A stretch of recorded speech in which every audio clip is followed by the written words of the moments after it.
So who will answer the challenge of Cody Rhodes' open challenge for the TNT Championship in the weeks to come? We talk about it all next on the Squared Circle Psychobabble. My name is Michael Valenti. This is Ralph Valenti.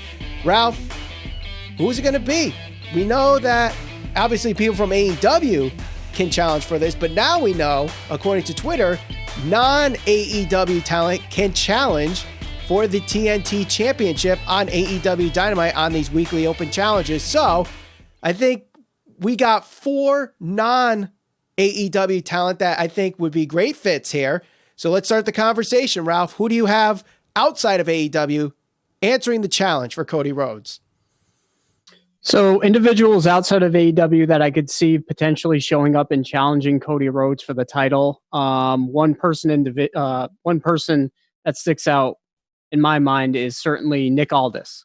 Great pick. An individual who has a long history with Cody Rhodes, especially given the fact that they had their classic battle at All In back in 2018.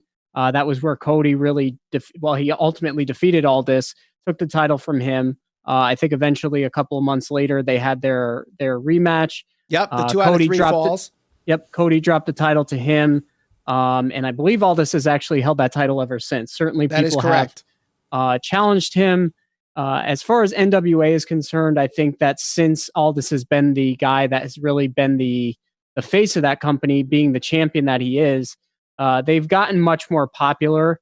The pandemic obviously slowed that down a little bit, but the fact that Power has become a show that I think a lot of people were looking forward to, and Aldous is a champion that a lot of people really enjoy. I think in the professional wrestling industry, there's just already that natural chemistry and storyline that they really would be able to tap into. So having Aldous show up on an episode of Dynamite, I think a lot of people would be intrigued by that, and I think it'd be something that people would be interested in. Would you have him be a surprise or something that gets built up, like Aldous answers the challenge and then a week of build heading into the following week? Yeah, I think something like this is always better when if you're going to do it where there's fans there, it might be okay to do it where he just shows up. But given the circumstances that we're in right now, given the situation with the pandemic and that there aren't fans currently able to go to shows, I think building up to it might be the better decision, especially because an individual like this that's outside of AEW, not necessarily a talent under contract, you'd want to kind of promote that so you get the outside eyes looking into AEW. I'm sure a good majority of the fans already watch it, but you get extra attention that way by building it up. Right. And it also depends on the fan base of NWA versus AEW. You might get some of I think, I'm not 100% sure on this, but I believe the NWA fan base, the ones that watch Power, are typically older.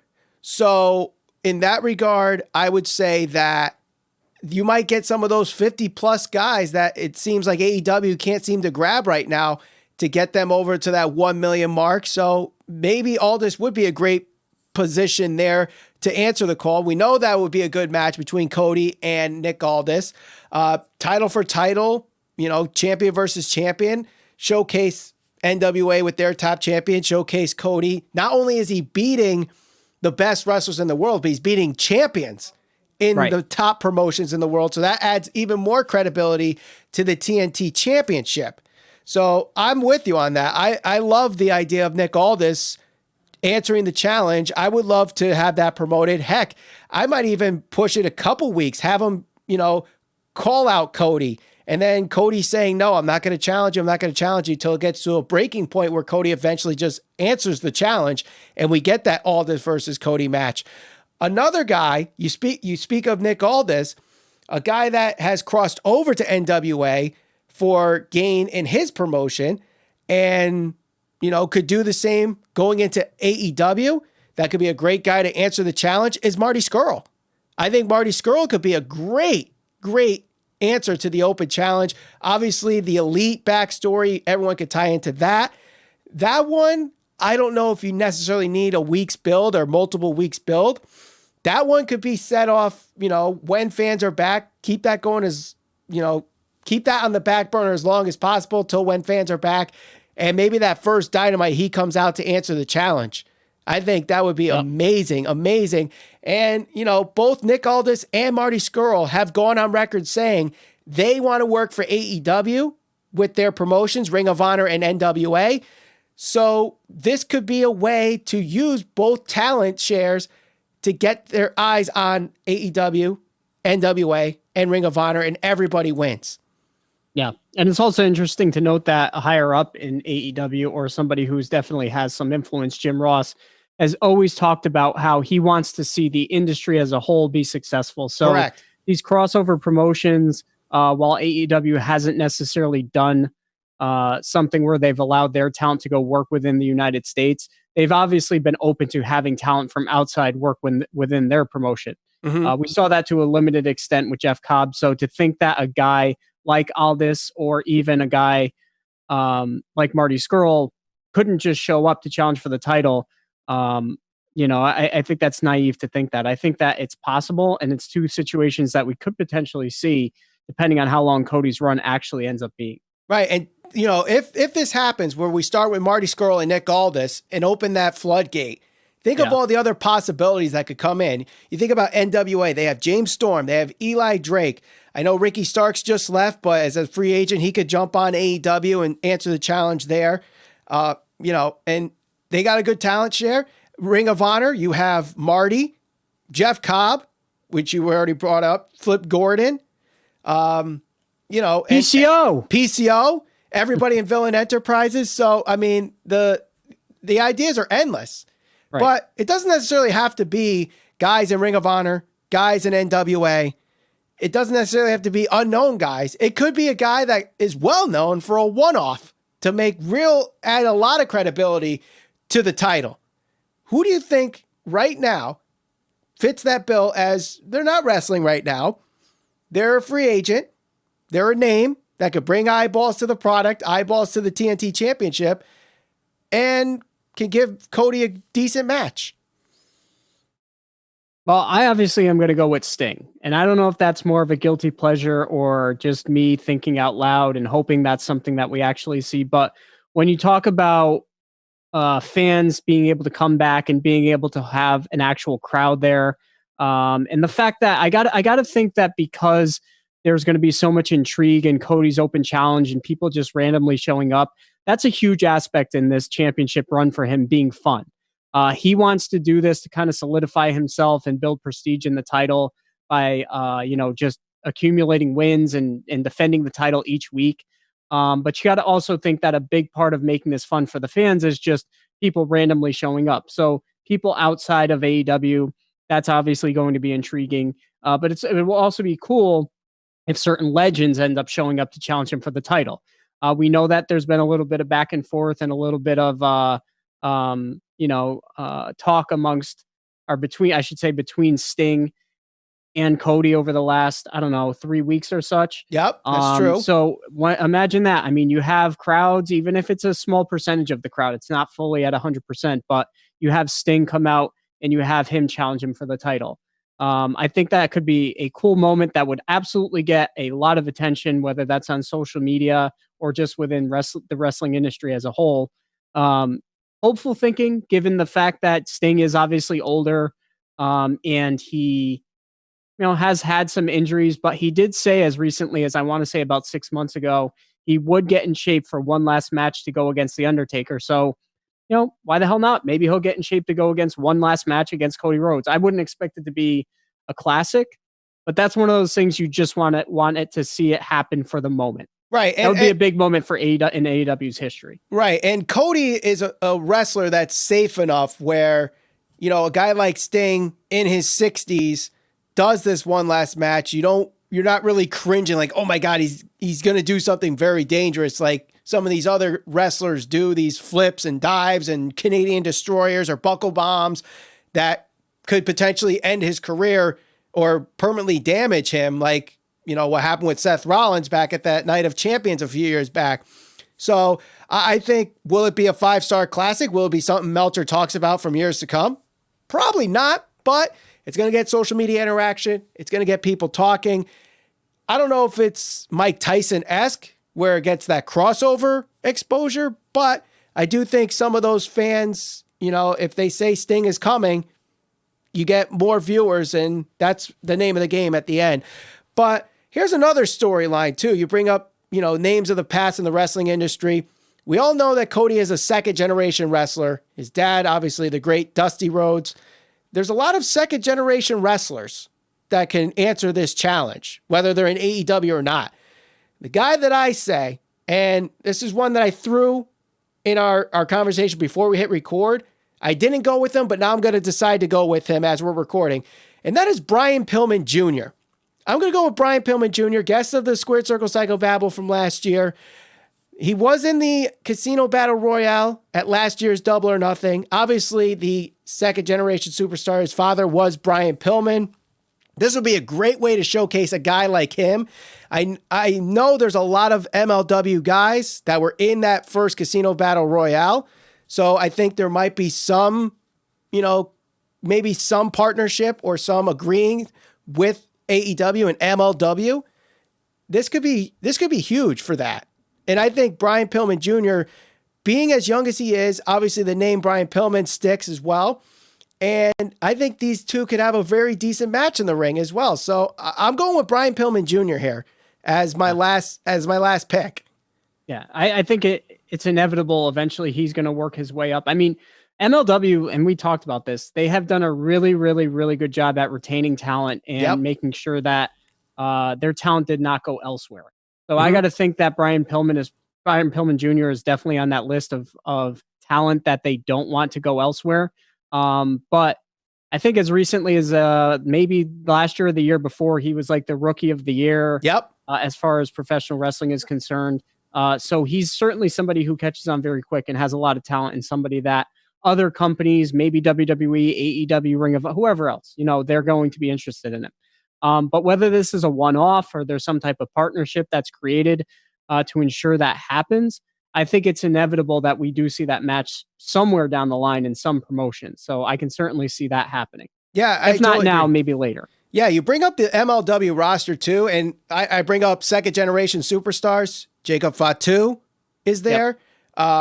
Davey Boy Smith Jr. is there. Obviously, Brian Pillman Jr. is there. So maybe tie in that, second generation superstar versus second generation superstar as a short little story in the TNT Championship match. I mean, it doesn't have to be this huge backstory behind the case, but those little nuggets here and there that Jim Ross or Tony Schiavone or even Excalibur could throw in there as, hey, this is the son of Brian Pillman. Hey, this is the son of the British Bulldog. Hey, this is, the one of the Samoans' sons. So go from there.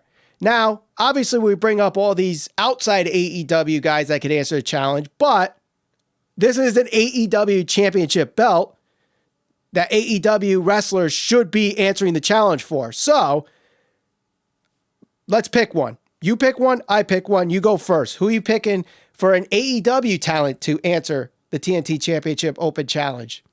Well, the obvious one for me is going to be Jon Moxley, assuming Jon Moxley is still the champion. And the reason I'm going to say Jon Moxley is this. One, AEW's intention for the TNT title is for that to be the equivalent of the heavyweight championship. We know Moxley is currently the heavyweight champion of AEW. Right. Now, let's just pretend, and I'm playing fantasy booker here, let's pretend that Moxley has his run. Cody has his run for an extended amount of time, and people are starting to really pay attention to this run that Cody's having because he's defending it on a weekly basis.